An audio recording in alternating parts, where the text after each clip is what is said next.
Doutor, o senhor poderia falar um pouco, eu sei que tem lá no curso, né, mas eu estou revendo ainda, sobre a questão dos parâmetros do scanner, que o scanner apresenta para a gente com relação à variação de fase? Vou mostrar agora aqui. É exatamente isso que a gente vai fazer agora. Ó, aproveitando aqui, eu vou pegar essa Renegade aqui. Certo? Qual é a história dessa Renegade? Essa Renegade estava na oficina de um colega nosso, tá certo? Já há vários dias. E eles tentando resolver o problema que dava a mesma falha de correlação entre o comando e a árvore de manivelas. Eles já tinham trocado algumas peças, feito algumas checagens e tudo mais. Eu fui lá. Aliás, eles mandaram o carro para mim. Eu não tive tempo de verificar o carro, então eu levo o carro para lá que eu vou lá na oficina. Aí eles, nesse meio tempo, eu falei para eles dar uma atenção ao solenoide, né, que faz o acionamento, né, porque lá na Renegade é um solenoide e ele aciona, para quem não sabe, né, ele aciona a válvula mecânica que tem, né, uma espécie de, entre aspas, parafuso, né, que prende a polia, né. Então, diferentemente do modelo tradicional, que é uma eletroválvula, que ela faz, de acordo com o deslocamento, ela faz o desvio do óleo, né? Lá também, mas só que não é um solenoide acionando a parte interna dessa válvula. Deixa eu ver se eu... Aqui, ó. Esse aqui é que é a peça. Tá aqui os furinhos, tá certo? E dentro tem uma válvula mecânica. Então, essa parte aqui, ó, tá certo? Essa parte aqui, a eletroválvula aciona ela, ok? Ela vai para frente e aciona ela. E ela vai emitir o fluxo do óleo no momento correto, né? No sentido correto. Então, ó, esse carro estava lá e tal, eles trocaram essa peça, não resolveu e tal. E aí eu fui lá verificar o carro. Quando eu fui verificar o carro, aí eu comecei a fazer a avaliação primeiro com o scanner. Aí aqui nós temos aqui, ó, variável valve timing, desired position, que é a posição desejada, né? Certo? Ou seja, aquilo que o módulo quer. E aqui embaixo é posição atuada, que é a posição real, certo? Então, nesse caso aqui, a posição desejada, ela estava em 0,63, né, de ângulo, né? Ou seja, quase nada, né? Uma tolerância bem pequenininha. O ideal seria zero. Aí aqui, pessoal, aqui nesse vídeo não vai aparecer, mas, ó, aqui está em menos 125. Aí tem aqui eu estou acelerando aqui, né? Aqui nesse ponto aqui eu acelerei. Deixa eu ver se ele vem aqui para a marcha lenta novamente. Resumindo, o valor aqui real, atual, certo? Esse valor aqui, ó, tinha hora que chegava em menos 3 ponto alguma coisa, certo? Ou seja, é um atraso, na verdade, né? Porque esses motores, alguns motores, eles atrasam um ponto para ter o funcionamento, né, do ciclo Atkinson, né? A gente explicou já em uma aula, inclusive está disponível lá na playlist, né? Depois, se quem tiver dúvida, eu posso passar o link, tá certo? Só me cobrar depois que a gente passa. Então, ou seja, só que pelo osciloscópio, espera que eu abro já para a pergunta, certo? Pelo osciloscópio, eu conseguia ver alguma coisa aqui? Não. Certo? E como é que eu faço o teste, né? Que eu recomendo para o pessoal. Eu já comentei, eu acho aqui também. Eu faço o teste no momento da partida, desligo alguma coisa que impeça o motor entrar em funcionamento, faço o teste no momento da partida. Depois eu faço o teste em marcha lenta, para fazer o teste que eu digo o sincronismo virtual, né? Depois faço em marcha lenta, depois faço em 2000 RPM, depois faço em 3.500 mais ou menos. Então eu faço de várias formas essa avaliação para ver se vai sempre permanecer, né, no sincronismo correto, né?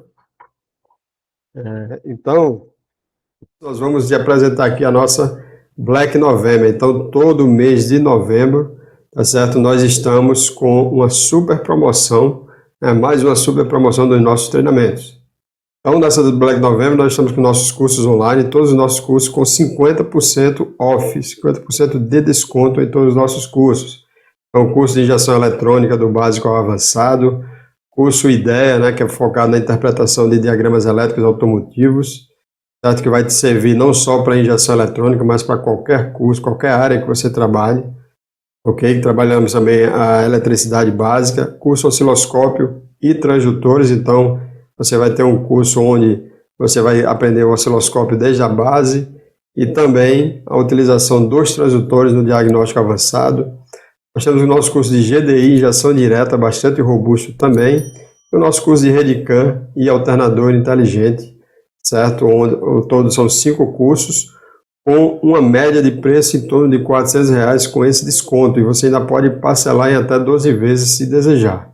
Então não perca essa oportunidade, e assuntos como esse que nós estamos apresentando, com uma técnica bastante inovadora, você vai encontrar nos nossos diversos cursos, ok? Cada um, logicamente, aplicado ao tema do treinamento. Então vai lá, se você não pode agora, mas se programa, você tem todo novembro para aproveitar essa super promoção, esse super desconto de 50%.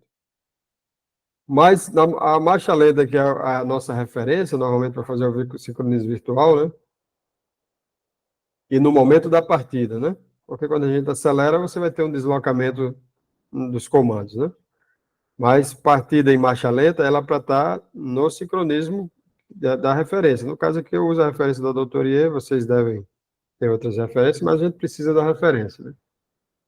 Então, no osciloscópio não mostrava nada aquilo que eu citei no início, não mostrava nada que eu pudesse chegar a uma conclusão que havia erro, mas aqui no scanner, sim. Como eu já falei para você, tem hora que dava aqui -3 e alguma coisa, graus, né? E aí tinha hora que nesse carro aqui ele gravava o DTC, a descrição tinha comando excessivamente atrasado, né? Certo? Então, esse caso do Renegade, que não é um caso, já é um caso que está se tornando relativamente conhecido, o problema está aqui, ó, certo? O problema é nessa peça, que internamente a válvula ela não faz a vedação correta, aí fica passando óleo para a posição atrasada, para movimentar a polia, né? No sentido atrasado do comando, ok? Mas não, pode falar aí. Aquela informação que você está recebendo no scanner, qual é a unidade de medida dela? A unidade de medida é em graus? Graus. Aqui, ó.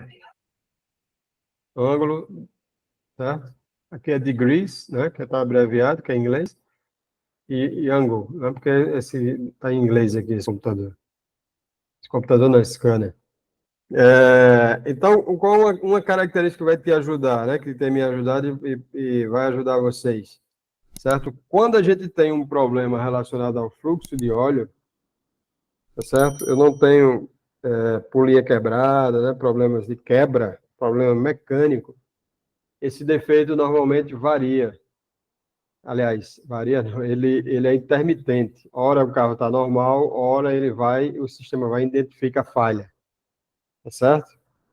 Quando o problema é relacionado a fluxo de óleo. Aí você pode ter pressão de bomba, como que eu vou mostrar aqui daqui a pouco, tá certo? E você vai ter que dar uma atenção à parte que faz o direcionamento do óleo. Aí tem diversas coisas, mas pelo menos você já tem uma noção. Quando o defeito é mecânico, a polia quebrou, você tem um problema como aquele do comando que eu falei, que não era na polia, mas era na parte traseira, o defeito ele fica instalado, ele não muda. Você vai ver sempre naquele determinado ângulo ali, tá certo? Ou então vai estar sempre fora do ponto.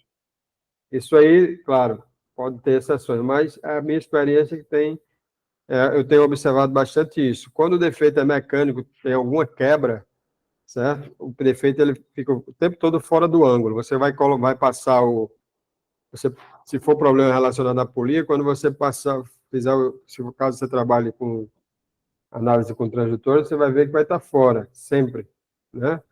E, inclusive, o sincronismo dos sensores de fase com relação ao virabrequim.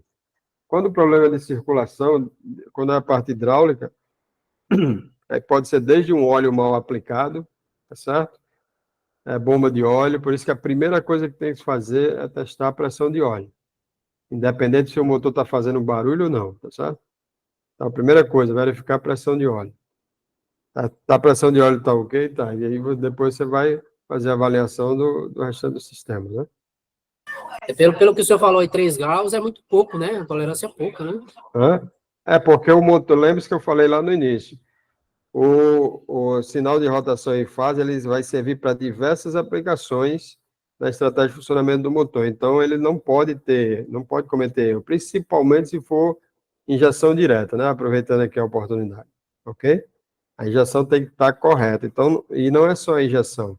Ele vai precisar fazer ajuste de ponto também. Lembre-se que do sensor de detonação. Se o carro começar a detonar e os carros trabalham com a taxa lá em cima, ele vai precisar de fazer um ajuste perfeito do ponto de ignição. Então, 1 grau, 2 graus, para um motor faz muita diferença. Você entendeu? Então, por isso que ele não se fala em tolerância, né? Certo? Porque 1 grau, 2 graus para um motor em alta rotação é muita coisa. Aí o sistema precisa ter um ajuste fino muito, muito grande, entendeu? Então é isso, por isso que, e isso aqui, né, pessoal, não é só no VVT que tem, né? Para quem não lembra, né, a gente tem diversos tipos de parâmetros que você vai ter lá, o desejado e o real. Ou, às vezes usam o termo real, às vezes usa atual, né? Mas é o que está acontecendo no veículo naquele ponto. E o que o módulo quer, né?